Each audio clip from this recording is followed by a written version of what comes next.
Arthur and Julia gave everything to their children, and in return they were cast aside, left to freeze in a broken cabin with nothing but a dying truck and their dog, Ranger. But what happened next would not only save their lives, it would uncover a secret hidden in these mountains for over half a century. Before we dive deeper, let us know in the comments where you're watching from. We'd love to hear from you. And don't forget to hit that subscribe button so you never miss any of our upcoming videos. They had raised 5 children. They had sacrificed every dream, every dollar, every ounce of strength to make sure those children had a chance at a better life. And yet, when the years caught up with them, when Julia's health began to fade and Arthur's hands could no longer hold steady from years of labor, their children decided their parents were no longer useful. They were told they were a burden, that they were on their own. So why would 5 children abandon the very parents who had given them everything? What could drive a family apart so completely? And when Ranger, their only loyal companion, began pulling them deeper into the mountains, what secret would he lead them to uncover? One hidden in plain sight for more than 50 years.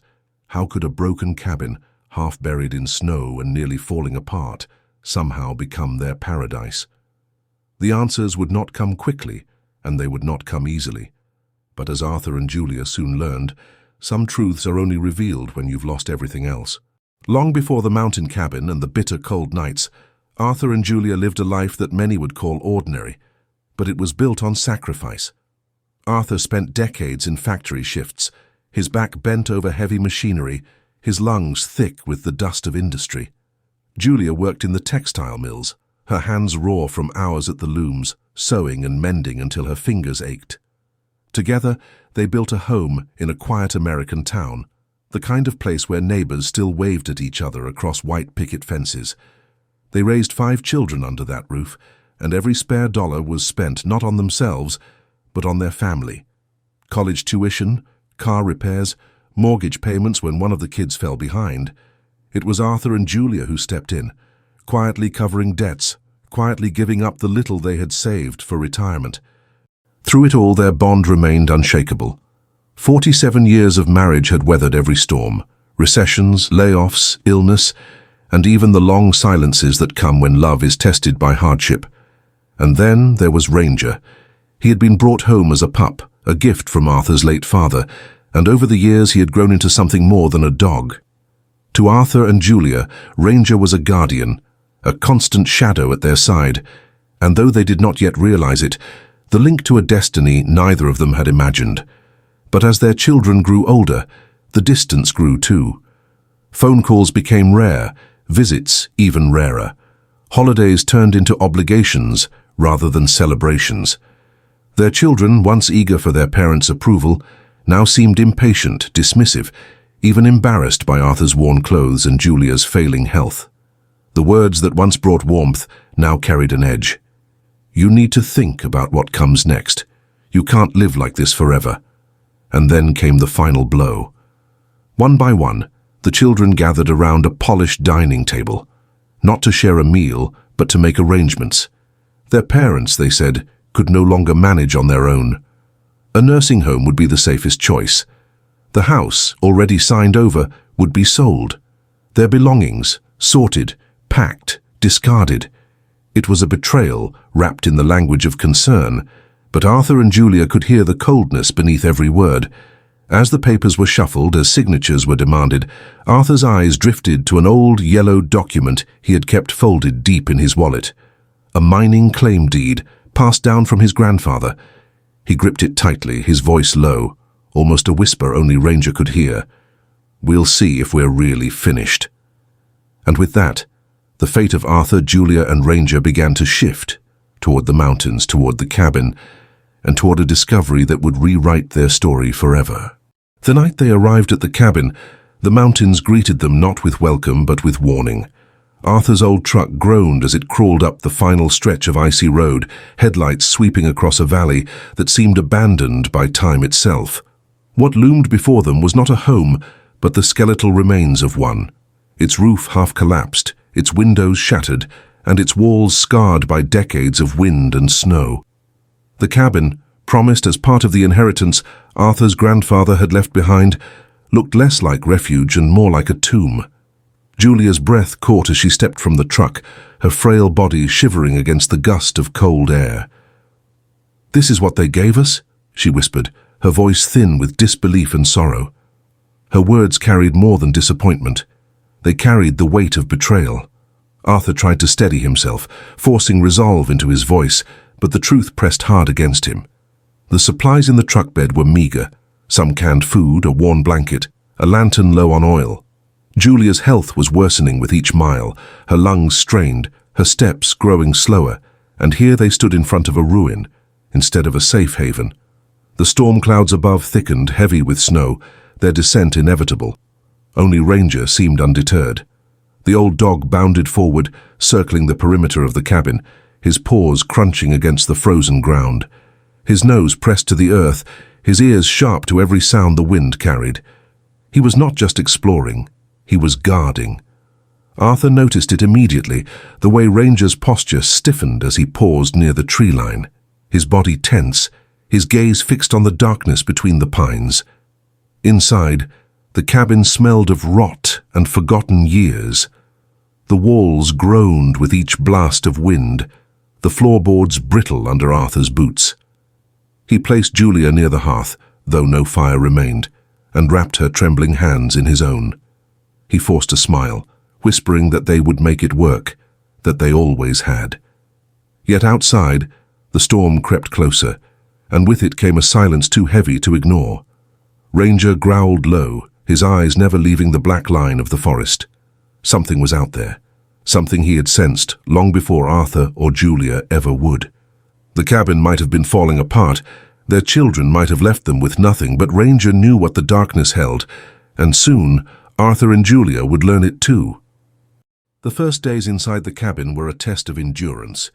Arthur patched broken windows with boards pulled from the barn, while Julia lay wrapped in coats, her breathing labored, the hiss of her oxygen tank filling the silence. Every ration had to be measured carefully. 1 can of beans stretched across 2 meals, 1 candle burned for as long as it could before being snuffed out. The storm outside pressed against the cabin walls like an enemy determined to break them down. Yet through it all Ranger remained restless.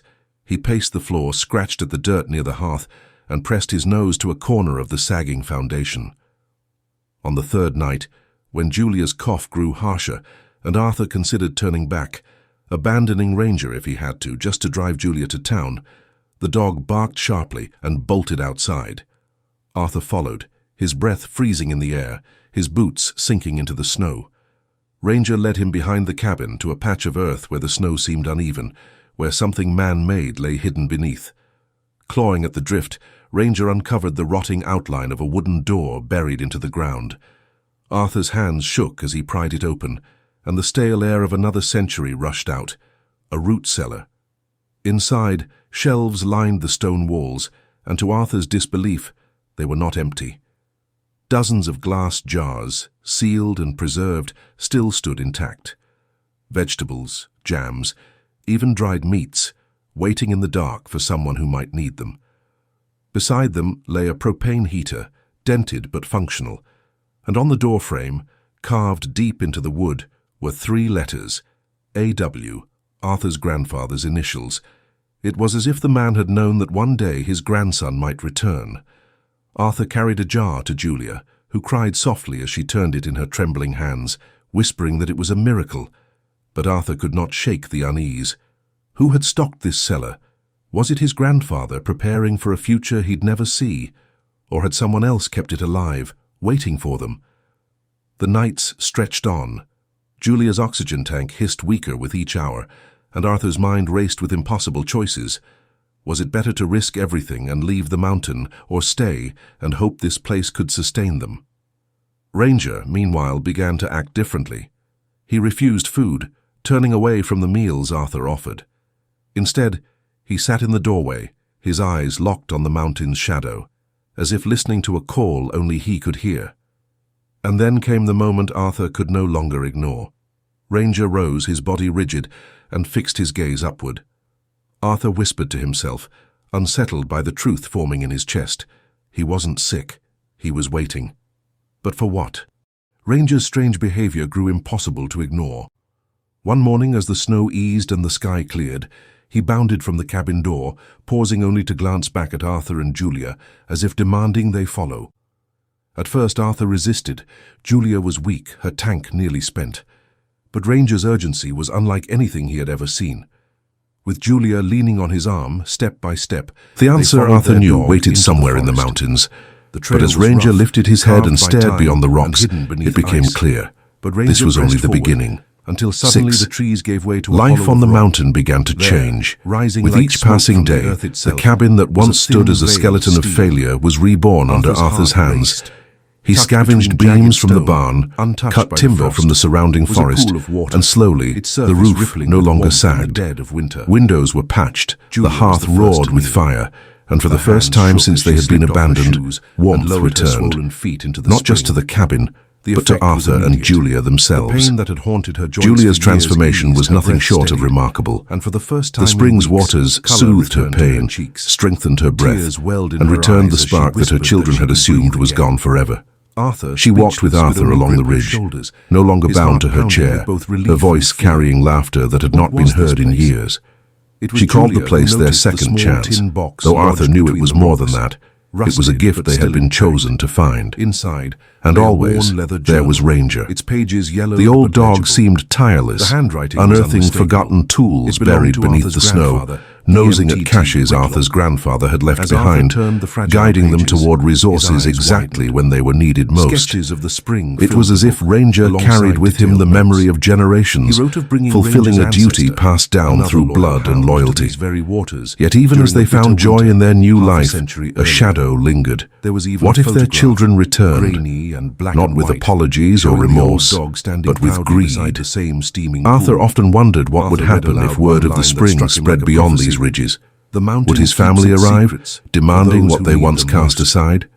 Would But the strangers journal did come to not strip end the there. land bare? In its final entries, The mountain had given them EMTT sanctuary, Whitlock described more but than could it just this protect them spring. from the world He spoke beyond? of others, hidden One deeper evening, in the range, as the sun each dipped with below the properties peaks unlike and the the spring last. steam rose like a Waters that beacon could into the heal, cold air, waters that could restore, Julia sat with perhaps Arthur even on the waters that porch. could change a Her man's hand, fate. frail yet Arthur strong closed the again, book slowly, rested on his. mind reeling, She spoke his words he gaze would never fixed on the forget. horizon. Our children gave us nothing, this spring could but maybe breathe their life nothing back was into everything we Julia. needed. What might The camera others hold? widens, the cabin And why had his repaired, grandfather the smoke never spoken curling of from him? its chimney, the spring glowing like molten gold in the twilight, Ranger sitting proud at the edge of the porch, sentinel of the mountain. And the narrator's voice closes their story. Abandoned by their children, Arthur and Julia found not despair, but rebirth. Sometimes family isn't who you raise, but who stays. The mountain grew quiet again, its secret safe for now. But Arthur, Julia, and Ranger knew their lives would never be the same. What had begun as betrayal had transformed into something greater, a second life, carved from ruins, guided by loyalty, and sustained by the land itself. What do you think? Were Arthur and Julia simply blessed by chance? Or was Ranger leading them to something far greater, something written into the very bones of those mountains long before they arrived? Let us know in the comments below. We'd love to hear your thoughts. And if you thought this story was unbelievable, wait until you hear about another couple who uncovered a decades-old mystery buried right in their own backyard. A secret that would change everything they thought they knew about their past. Subscribe for more real-life stories of resilience, betrayal, and redemption, because sometimes the truth is stranger and more powerful than fiction.